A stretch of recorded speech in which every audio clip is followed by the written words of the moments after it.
असल्याच्या संदर्भात देखील या ठिकाणी आश्वासित केलेलं आहे।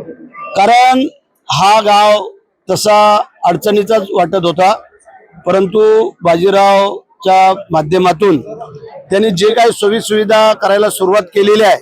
पहिला तर आपल्या जिल्ह्यापासून येणारा मेन रस्ता जो अत्यंत खराब आणि बराच वेळ लागायचा यायला, तो परिपूर्ण झाला। गावातले अंतर्गत रस्ते सिमेंट कॉन्क्रीटचे ते केलेत। पाण्याची योजना जी महत्वाची महिलांच्या डोक्यावरचा हंडा जो उतरवण्याचं काम त्यांनी केले, त्याबद्दल त्याला धन्यवाद। पानंद रस्ते आमच्या माध्यमातून सगळ्या डोंगर दऱ्यापर्यंत पोहोचवलेले आहेत, झाडांची लागवड केलेली आहे आणि आता पर्यटनाच्या माध्यमातून चांगला एक मोठा हॉल आणि एक मंदिर त्यांची मानस आहे की जेणेकरून या गावाचं वेगळं वैभव। आणि म्हणून करता मी त्याला सांगितलं, जर ज्या काही लोक इथं राहत नाहीत तर मग नाव काय असावं हे जे काय आम्हाला वाटलं, त्यामुळे आम्ही त्यांना बोललो। त्याला मी विचारलं की इथे काय वस्ती आहे का कोणाची इतर, तर बोलला नाही आहे। म्हणून मी त्यांना सांगितलं मग तुम्ही नाव बदला, कारण आज आपण पाहतोय की अहमदनगरचं अहिल्यानगर होऊ शकतं, आपलं औरंगाबादचं संभाजीनगर होऊ शकतं, उस्मानाबादचं धाराशिव होऊ शकतं, आणि मग आपलं का नाही होऊ शकत, हा त्यातला मतीचा अर्थ, बाकी काही नाही आहे। आणि म्हणून करता आज आलो आम्ही। थोडस दिवसा यायला पाहिजे होतं, इथलं वातावरण रम्य परिसर पाहायचा होता, पण हरकत नाही आहे।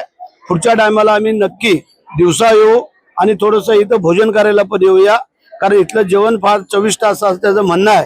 अजूनपर्यंत काही त्यांनी दिलं नाही आम्हाला, पण बघू आम्ही। SIR मोहिमेबाबत विरोधकांनी आरोप केलाय की मोहीम खूप गडबडीत राबवली जात आहे। नाही, जसे मागणी केली तसे दिवस वाढवून दिलेत ना।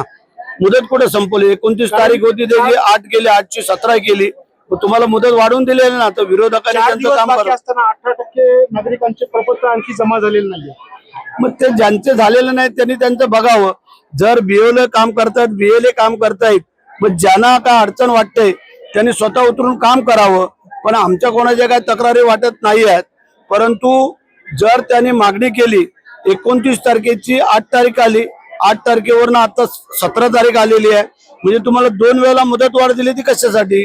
तुमचे पूर्ण नाही झाले म्हणून। मग तुम्ही जर पूर्णच करणार नसाल आणि मुदतीचं वाढ मागत असाल तर ते कितपत योग्य असं आम्हाला वाटतं। सुप्रीम कोर्टामध्ये सुनावणी सुरू आहे आणि कपिल सिब्बल यांनी 2023 ला जो धनंजय चंद्रचूड यांनी जो निकाल दिला होता त्याच्यावरती आक्षेप घेतलेला आहे। काय तुमचं त्याच्यावरती प्रतिक्रिया असेल आणि कोर्टाच्या निकालाकडे कसं पाहता? ज्या चंद्रचूडने निकाल दिलेला आहे तो सगळं पाहून निकाल दिलेला आहे। जे कोर्ट निकाल देईल कुठला कसला काय आम्हाला मान्य आहे ना। आम्ही कुठे कोर्टाबद्दल कधी आवश्यक काढत नाही आहे। फक्त उबाटावाले त्यांचे नेते मंडळी हेच कोर्टाच्या विरोधात, निवडणूक आयोगाच्या विरोधात त्यांच्या चर्चा चालू आहेत। आम्ही त्याच्यावरती काही बोलू शकत नाही आहे। जो निर्णय तो आम्ही स्वीकारू, आम्हाला मान्य आहे। ठाकरे गटाकडून सांगितलं जातंय की आता चिन्ह देखील गोठवलं जाईल, तसा दावा केला जातो। ठीक आहे ना, तसे त्याने अनेक वेळेला असं भाष्य केलेलं आहे, ते त्यांच्यावरतीच बुमरँग होऊन उलटलेलं आहे। त्याच्यामुळे आम्हाला खात्री आहे की जे आम्हाला नाव आणि चिन्ह मिळाले ते कायम राहील। तुमच्या जिल्हा प्रमुखाची ऑडिओ रेकॉर्डिंग व्हायरल होती, तुमच्या तालुका प्रमुखाला फोनवरती शिवीगाळ